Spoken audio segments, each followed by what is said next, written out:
Mwaka 2003 serikali ya Uganda ilitoa tuzo ya heshima kwa kampuni moja ya Tanzania. Na mwaka huo huo serikali ya Kenya nayo ikafanya hivyo hivyo.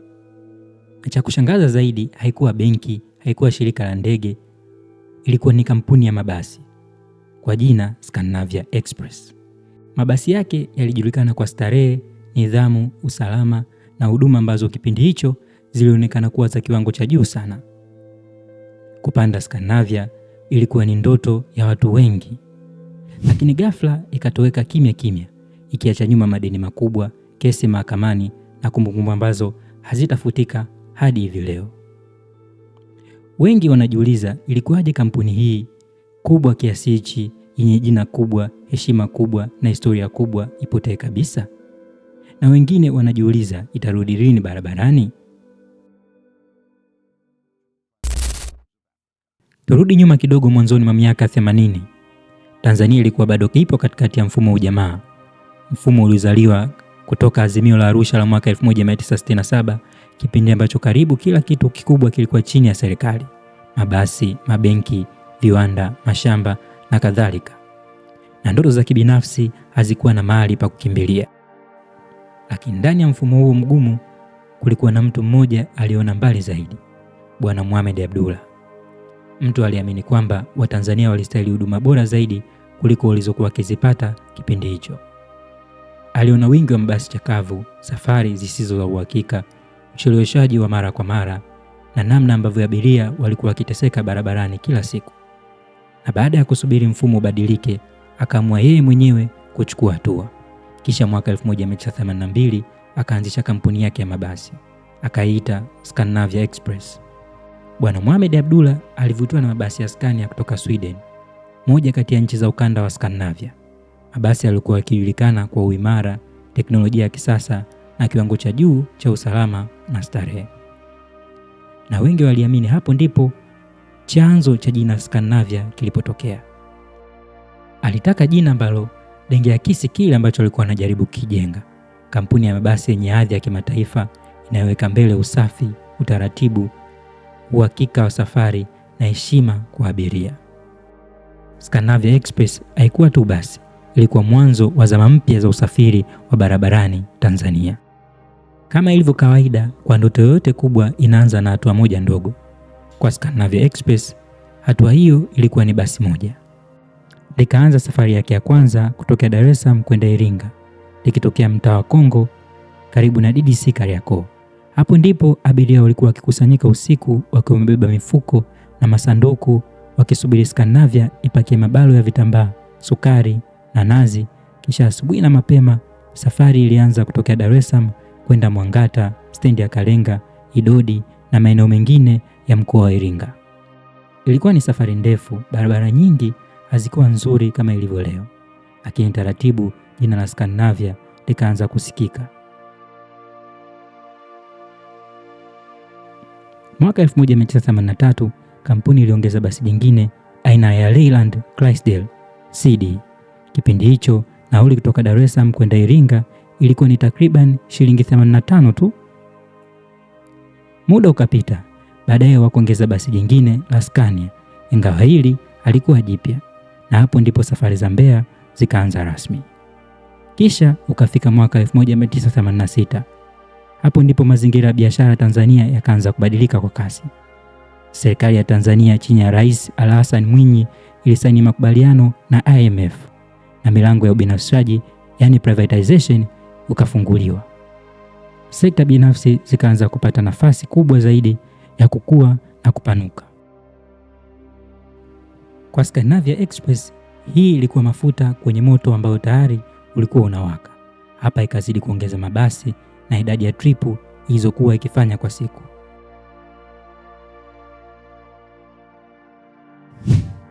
Baada ya muda kidogo, kipindi cha kuitawala Tanzania na kujipambanua huduma kilianza. Mwanzoni mwa miaka 90 hadi 2000. Hapa Scandinavia ilianza kutoa huduma ambazo huenda abiria wengine walikuwa wazipati kwenye basi lote lile la wakati huo. Ilikuwa tayari inaenda mikoa mingi na watu wakaanza kutumia kusafirisha barua na vifurushi, na hata baadaye kuwa mshindani mkubwa wa shirika la posta. Na hata kabla huduma za kutuma pesa kwa mtandao hazijaanza, Scandinavia Express ilikuwa tayari inatatua tatizo hilo. Familia zilizotengwa na umbali, mama Dar es Salaam, mwana Mwanza, zilijifunza kwamba wangeweza kumkabidhi dereva au kondakta bahasha ya pesa kisha kuamini kwamba itafika salama bila shaka yoyote. Hapa tunaweza kusema Scandinavia ilikuwa ni M-Pesa ya wakati huu. Baada ya kipindi kifupi iliongeza wigo zaidi na kwenda mbele ya wakati. Ileta mabasi mapya ya Scania yaliyokuwa na viti vizuri sana, legroom ya kutosha, hewa safi na starehe zilizowezesha abiria kusafiri umbali mrefu bila kuchoka. Hii ilifanya kampuni hii kuwa chaguo la kwanza kwa wengi. Mabasi yake hayakuhitaji matangazo. Yalihitaji abiria mmoja asafiri kisha arudi na kumwambia jirani yake kwamba usipande hilo, panda Scandinavia. Scandinavia haikuishia hapo. Haikuridhika. Ilikuwa na tabia moja ambayo haikubadilika tangu siku ya kwanza: kwenda mbele ya wakati, si nao bali mbele yao. Na wakati Tanzania yote ilikuwa ikisikia jina hili ndani ya nchi, jina la Mohamed Abdullah tayari lilikuwa likiangalia mbali zaidi ya mipaka ya Tanzania. Lakini kabla ya kufika huko, Scandinavia Express ilikuwa tayari imejenga himaya kubwa ya safari za ndani ambazo kwa kipindi hicho ilikuwa ni vigumu sana kwa kampuni nyingine yoyote kuifikia. Mikoa na miji iliyofikiwa ndani ya Tanzania ilikuwa ni pamoja na Dar es Salaam ambacho kilikuwa ni kitovu kikuu, Iringa, Mbeya, Songea, Kyela, Tunduma, Dodoma, Singida, Mwanza, Arusha, Moshi, Tanga na kadhalika. Njia zake zilizidi kuongezeka hatua kwa hatua hadi kufikia kuwa kampuni pekee ilikuwa na mtandao mkubwa na mpana zaidi wa usafiri nchini. Kisha mwaka 2001 ukafika. Scandinavia Express ikaandika historia kwa kuanzisha huduma yao ya kwanza ya kimataifa, safari kutoka Dar es Salaam hadi Nairobi, Kenya, kilomita zaidi ya 700, kupita Chalinze, Korogwe, Same, Moshi, Arusha, kisha mpaka wa Namanga na hatimaye mji mkuu wa Kenya. Mafanikio ya ruti ya Dar es Salaam kwenda Nairobi yalipa Scandinavia ujasiri wa kupanua safari zake zaidi ndani ya Afrika Mashariki. Na muda mfupi baadaye, huduma zilisogezwa hadi Mombasa. Ndani ya mwaka mmoja tu tangu kuingia kwenye safari za kimataifa, Scandinavia ilikuwa tayari imeshaunganisha nchi mbili kupitia ruti zake mbili kubwa za kimataifa, yaani Dar es Salaam kwenda Nairobi na Dar es Salaam kwenda Mombasa. Na kadiri safari hizo zilivyokuwa zikiongezeka, kampuni ikaandika tena historia kwa kuleta mabasi mapya yenye bodi la Marco Polo.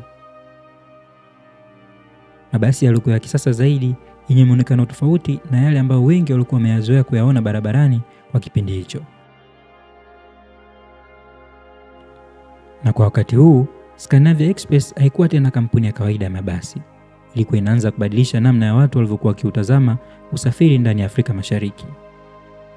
Wakati kampuni nyingi bado zilikuwa zinaendesha mabasi ya kawaida yenye huduma zinazofanana, Scandinavia Express ilikuja na kitu kipya kabisa: mfumo wa madaraja ya usafiri. Na kwa wengi, hiyo ilikuwa mara ya kwanza kuona huduma za mabasi zikigawanywa kwa viwango tofauti vya starehe na bei.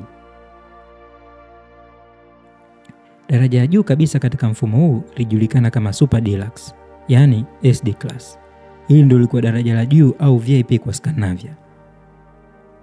Na katika daraja hili mabasi yake yalikuwa na viti vya kochi, hewa baridi ya kiyoyozi, nafasi ya kutosha baina ya kiti na kiti, mikanda ya usalama kwenye kila kiti, TV, sound system pamoja na choo cha ndani ya basi kwa abiria waliokuwa wakisafiri safari za masaa mengi.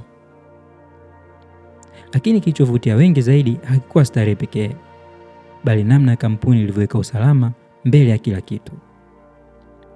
Katika safari nyingi ndefu, Scandinavia Express ilitumia madereva wawili kwa basi moja. Yaani, wakati dereva mmoja akiendesha, mwingine alikuwa anapumzika tayari kuchukua usukani baadaye. Kwa kipindi hicho, hiyo ilikuwa ni hatua kubwa kabisa katika kuongeza usalama wa safari za mabasi. Baada ya Super Deluxe kulikuwa na Semi Luxury, yani SL Class. Mabasi yake katika daraja hili yalikuwa bado ya kisasa, yenye viti vizuri na comfortable, ingawa mengi hayakuwa na hewa baridi ya kiyoyozi, Hata hivyo, bado yalikuwa bora zaidi kulinganisha mabasi mengi yaliyokuwa barabarani kwa kipindi hicho. Kisha likafuata daraja la mwisho, yani Econ Class. Hili lilikuwa daraja la kawaida zaidi chini ya Scandinavia Express. Lakini Econ Class bado lilibeba jina la Scandinavia na standard za Scandinavia. Daraja hili lilikuwa limewalenga zaidi abiria wa kipato cha kawaida waliotamani kupata experience ya kusafiri na Scandinavia kwa gharama nafuu zaidi. Na hapo ndipo watu wengi walipoanza kuona utofauti wa Scandinavia na kampuni nyingine. Haikujenga huduma kwa matajiri peke yake, ilijaribu kujenga mfumo ambao kila abiria angeweza kupata nafasi ndani yake.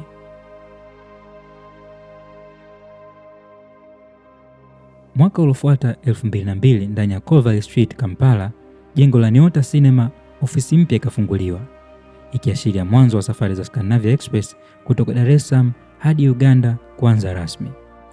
Na hii haikuwa safari tu, ilikuwa ni muungano wa Tanzania na jumuiya nzima ya Afrika Mashariki, uliofanywa si kwa makubaliano ya kisiasa yaliyotiwa saini kwenye meza za viongozi, bali kwa kampuni ya usafirishaji. Na kisha ikafika mwaka 2003. Mwaka huu kitu kikubwa kabisa kilifanyika.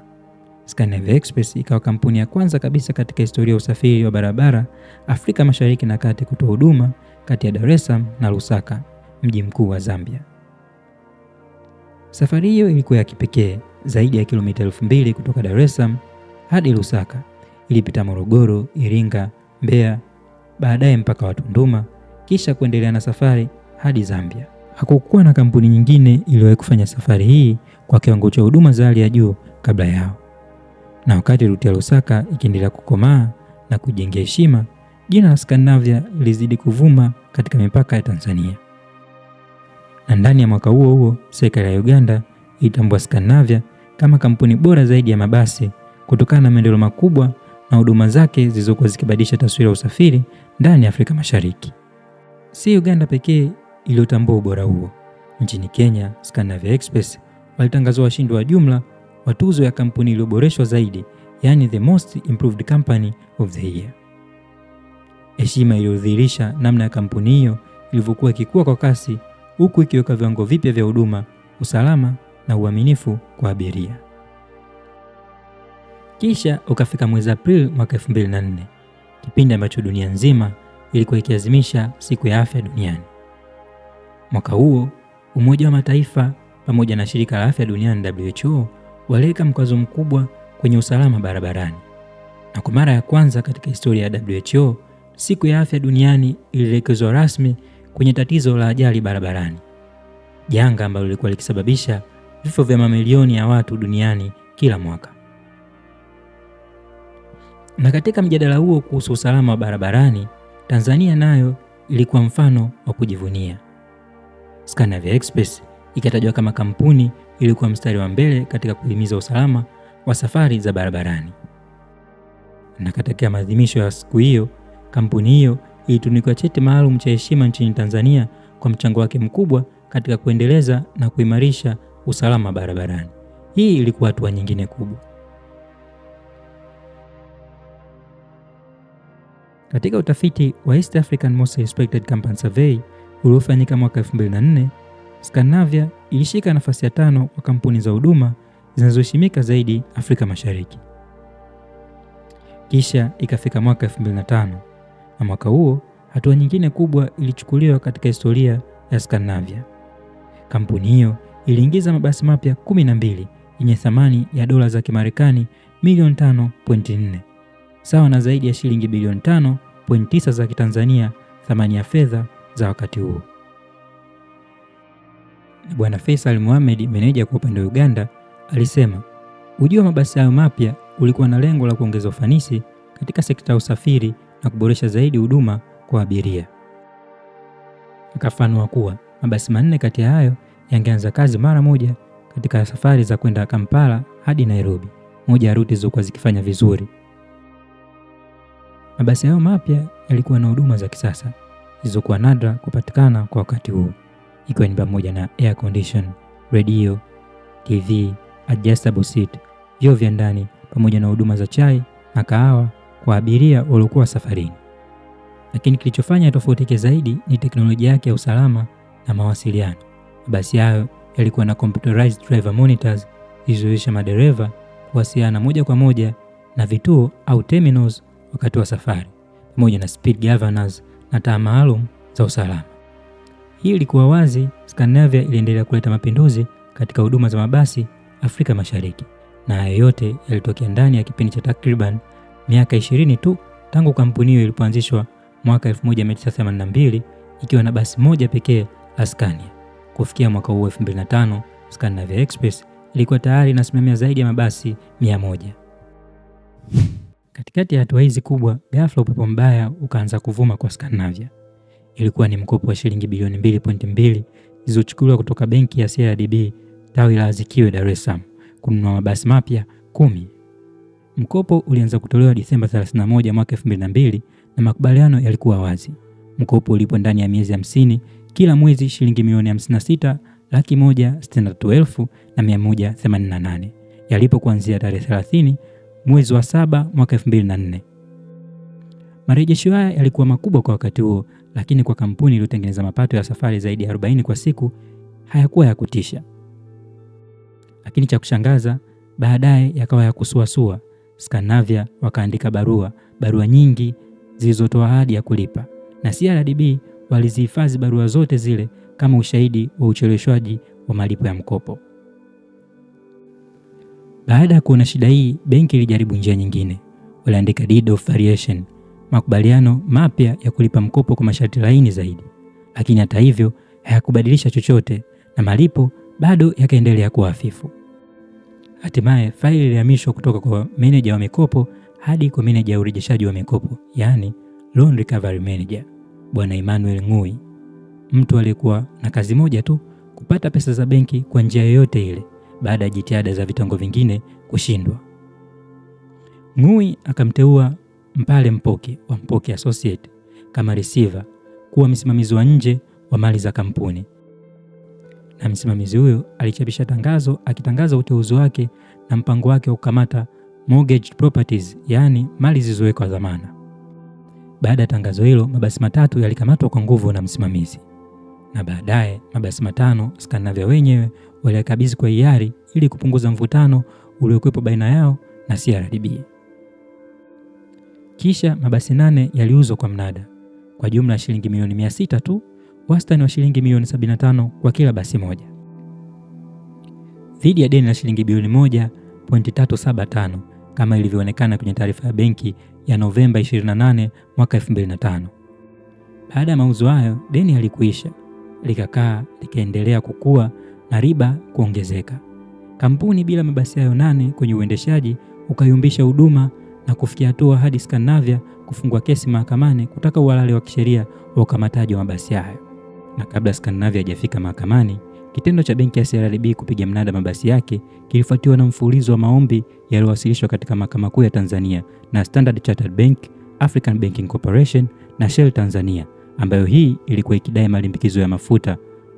Kampuni hizo zilikuwa zikitafuta amri ya kisheria ili kurejesha deni la jumla ya shilingi bilioni 5.7 sawa na dola za Kimarekani milioni 5.7 kwa wakati huo, ambazo Scandinavia ilikuwa ikidaiwa.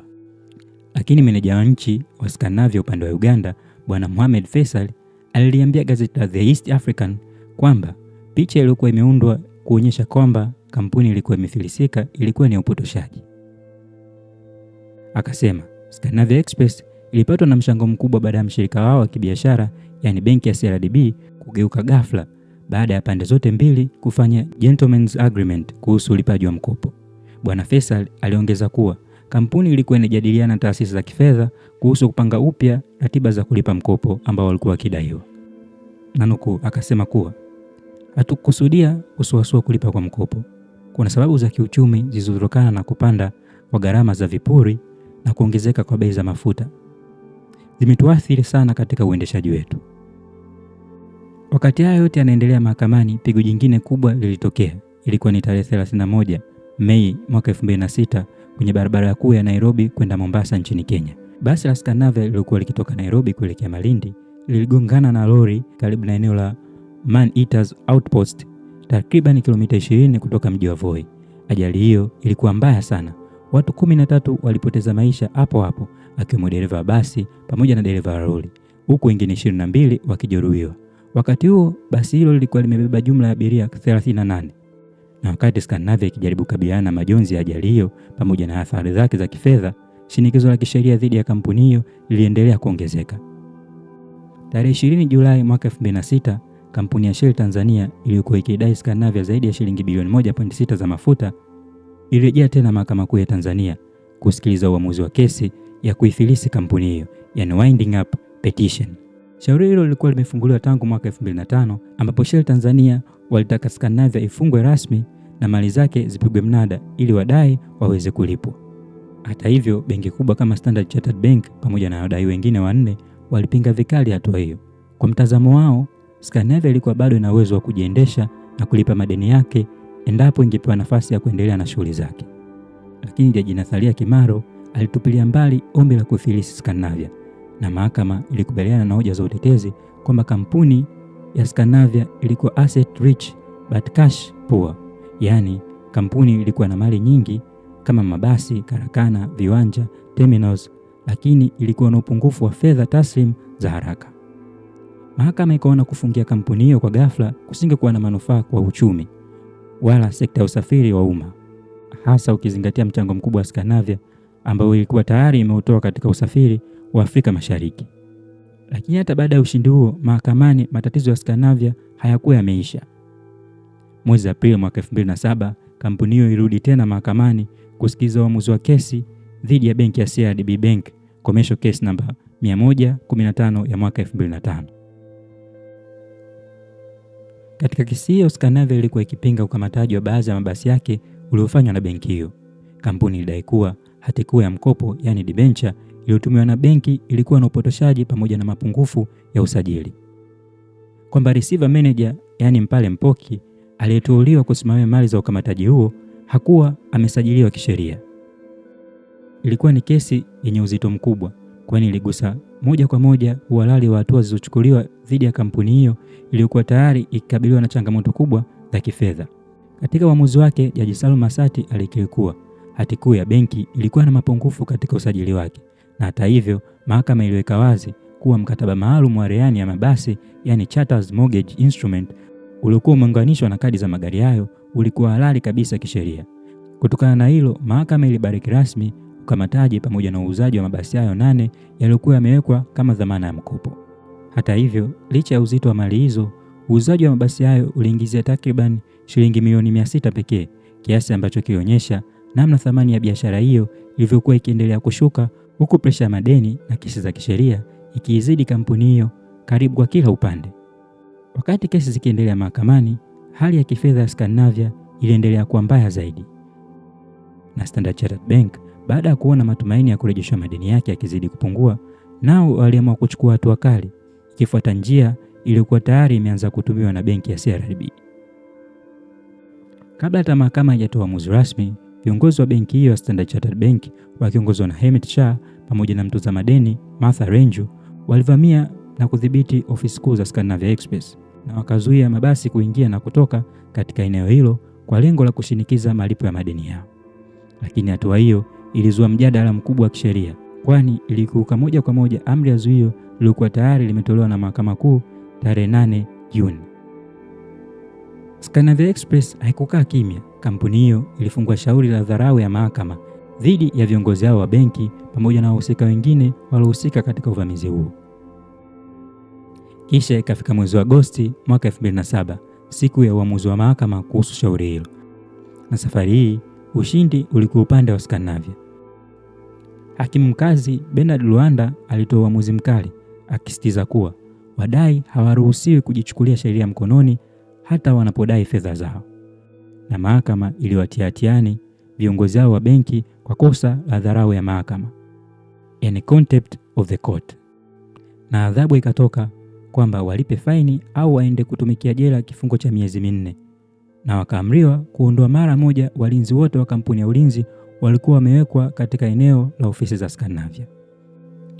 Ulikuwa ni ushindi mwingine muhimu wa sheria kwa Scandinavia, lakini wakati huo huo ukiwa ishara wazi jinsi migogoro kati ya kampuni hiyo na wadai wake ulivyokuwa umefikia kiwango kikubwa cha hatari.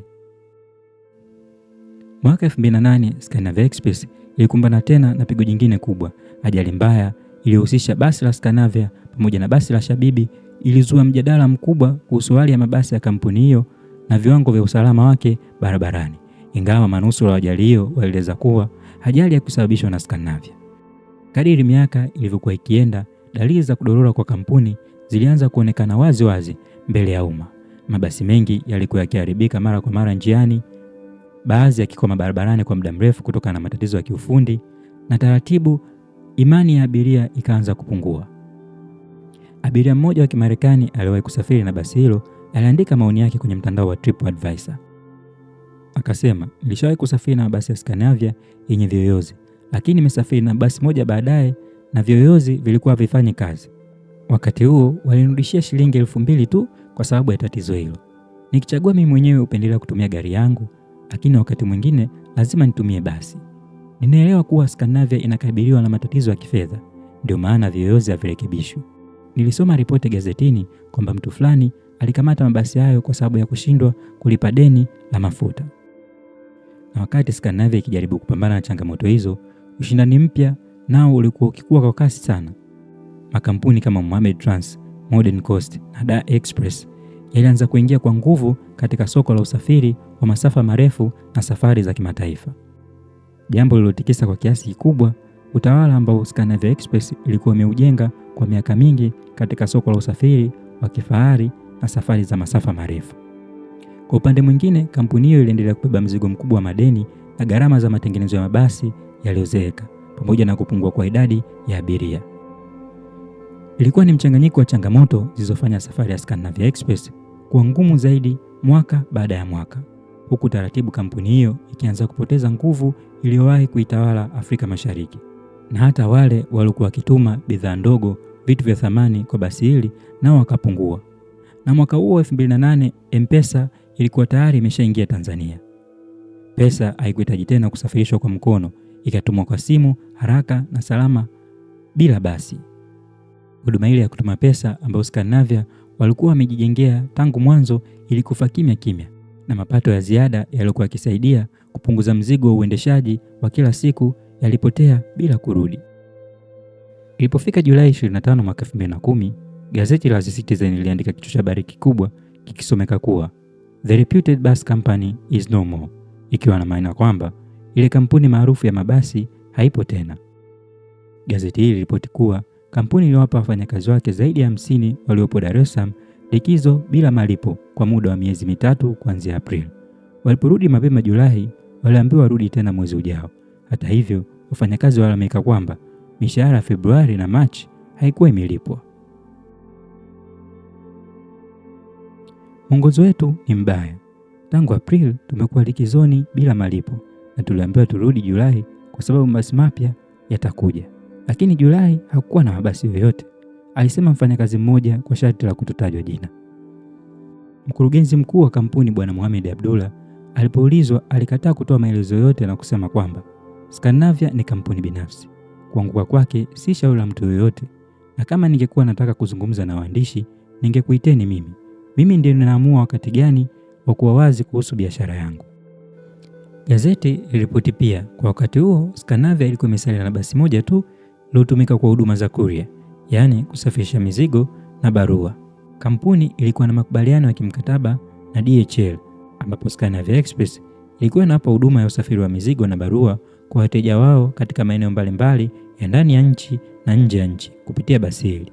Na basi hilo moja liendelea kufanya kazi ili kuheshimu makubaliano ya mkataba huo ambao ulikuwa unamalizika mwishoni mwa mwaka huo. Lakini hata katika kipindi hicho kigumu, vita mahakamani bado havikuwa vimeisha. Mwishoni mwa 2010, rufaa ya Scandinavia Tours dhidi ya CRB Bank PLC iliendelea kusikilizwa katika mahakama ya rufani chini ya Civil Appeal Case namba 70 ya mwaka 2007, ambapo Scandinavia Express ilikuwa imekataa rufaa kupinga ushindi ambao CRDB ilipata mwaka 2007 kuhusu ukamataji wa mabasi yake. Wakati wa usikilizwaji wa rufaa hiyo, iligundulika kuwa jalada la kesi lililotumwa kutoka mahakama kuu lilikuwa limepoteza nyaraka muhimu za ushahidi pamoja na kumbukumbu za mwenendo mzima wa kesi ya awali. Na katika uamuzi wa kesi hii, majaji wa rufani walitengua ushindi wa CRDB na kuamuru kesi hiyo isikilizwe upya. Mahakama ilieleza kuwa kupotea kwa nyaraka hizo kulikuwa kuna mnyima mlalamikaji haki ya msingi ya kusikilizwa kwa usawa mbele ya sheria. Lakini kufikia wakati huo, uamuzi huo ulionekana kuchelewa mno. Kampuni ya Scandinavia Express ilikuwa tayari imevurugika vibaya kiutendaji na imepoteza sehemu kubwa ya biashara yake, na nguvu iliyowahi kutawala au kutikisa Afrika Mashariki ilikuwa tayari imeanza kutoweka. Lakini hata baada ya ule uamuzi mkubwa wa mahakama ya rufaa, vita vya Scandinavia Express mahakamani havikuwa vimeisha. Kesi nyingine kubwa ilikuwa bado ikiendelea. African Banking Corporation Tanzania Limited dhidi ya Scandinavia Express Limited, commercial case namba 26 ya mwaka 2008, ilianza kusikilizwa kuanzia mwezi Agosti 2009 hadi Septemba 2011. Na ilipofika tarehe 2 Machi 2012, Mahakama Kuu kitengo cha biashara, yani High Court Commercial Division, ilitoa uamuzi wake rasmi katika kesi hiyo chini ya rejea ya mwaka 2012. Na safari hii mahakama iliunga mkono madai ya benki kwa karibu kila hoja muhimu. Mahakama ilithibitisha kuwa Scandinavia Express ilikuwa imeshindwa kutekeleza masharti ya mkopo wake kwa kushindwa kufanya malipo ya mkopo kama ilivyotakiwa. Pia ilikubaliana kuwa uteuzi wa receiver aliyesimamia mali za kampuni ulikuwa halali kisheria. Na hatimaye Mahakama Kuu iliamuru Scandinavia Express kulipa jumla ya shilingi milioni 755,68,121 pamoja na riba na gharama zote za kesi hiyo.